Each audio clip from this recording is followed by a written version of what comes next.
ప్రజాస్వామ్యంలో నిజాలను నిర్భయంగా చూపిస్తూ ప్రజల పక్షాన ప్రశ్నించే మీడియా గొంతును నొక్కే ప్రయత్నం చేస్తుంది ఈ కుటుంబ ప్రభుత్వం.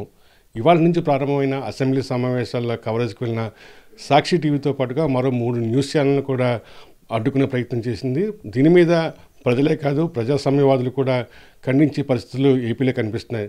దీని మీద మాట్లాడేందుకు ప్రస్తుతం మనతోటి మాజీ జర్నలిస్ట్, వైఎస్ఆర్ కాంగ్రెస్ పార్టీ ఉత్తరాంధ్ర జిల్లాల ఇన్ఛార్జ్ కురసాల కన్నబాబు ఉన్నారు. వారిని అడిగి తెలిసిన ప్రయత్నం చేద్దాం. సార్ చెప్పండి, ఇవాళ మనం చూసాం అసెంబ్లీ సమావేశాల కవరేజ్కి వెళ్ళినటువంటి సాక్షి టీవీతో పాటుగా మరో 3 న్యూస్ ఛానల్ కూడా అడ్డుకునే ప్రయత్నం చేసింది. దీన్ని ఎట్లా చూస్తారు సార్? అంటే సొంత రాజ్యాంగాన్ని చంద్రబాబు నాయుడు గారు అమలు చేసుకుంటున్నాడు. ఆయన అంబేద్కర్ గారు రాసిన రాజ్యాంగం కాదు, మా సొంతంగా ఒక రాజ్యాంగం ఉంది మాకు. ఆ రాజ్యాంగాన్ని అమలు చేస్తాం. అది మా అబ్బాయి రాశాడు, లోకేష్. అది రెడ్ బుక్ రాజ్యాంగం అని చెప్తా ఉన్నాడు ఆయన. వాళ్ళు న్యూస్ ఛానల్స్ ఆపేశారు, 4 ఛానల్స్ ఆపేశారు, సాక్షితో సహా 3 అని చెప్తున్నారు. అది కాకుండా ప్రతిపక్ష హోదా ఇమ్మంటే మేమేమంటారు. ఎక్కడా లేని సాంప్రదాయాలు తీసుకొచ్చి పబ్లిక్ అకౌంట్స్ కమిటీ చైర్మన్ పదవి కూడా అధికార పార్టీ కూటమి భాగస్వామికే ఇస్తాడు.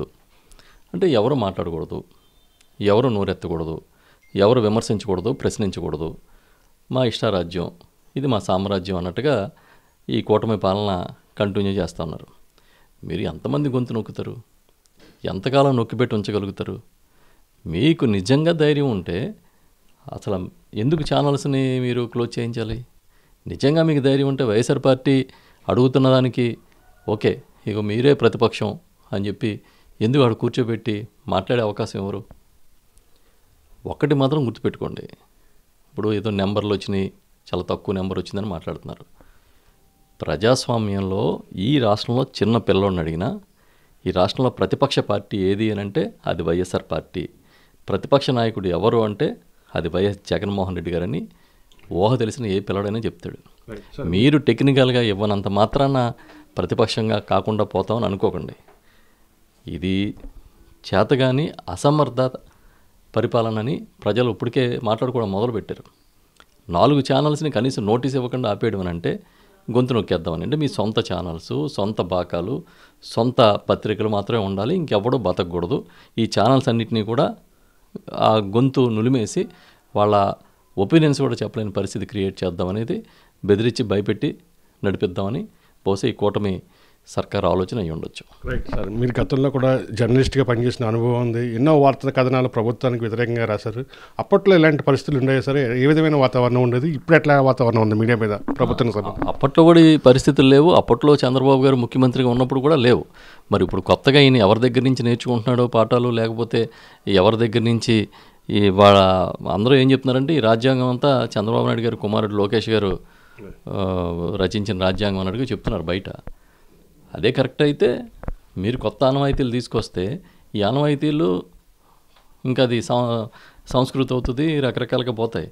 ఇది మంచి పద్ధతి కాదు. ప్రజాస్వామ్యంలో ప్రశ్నించే హక్కు ప్రతి ఒక్కడికి ఉంటుంది. దాన్ని మీరు ఏదో మాకు వ్యతిరేకంగా ఛానల్స్ ఉన్నాయన్నట్టుగా మీరు బిహేవ్ చేస్తే అసలు మీకు మొత్తం మీడియా మీరేం చెప్తే అదే కదా. మొత్తం మీడియా అంతా, ఎల్లో మీడియా అంతా ఒక పెద్ద సెక్షన్ ఆఫ్ మీడియాని మీరు కంప్లీట్ మీ కంట్రోల్లో నడుపుతున్న పరిస్థితి ఉంది కదా. మీకు అనుకూలంగా ఒక మీడియా పనిచేస్తుంది కదా. ఎందుకు మీకు ఇంకా భయం అంటే ఏ నిజాలు బయటకు వస్తాయనోనా? ఇది కరెక్ట్ కాదు ప్రజాస్వామ్యంలో.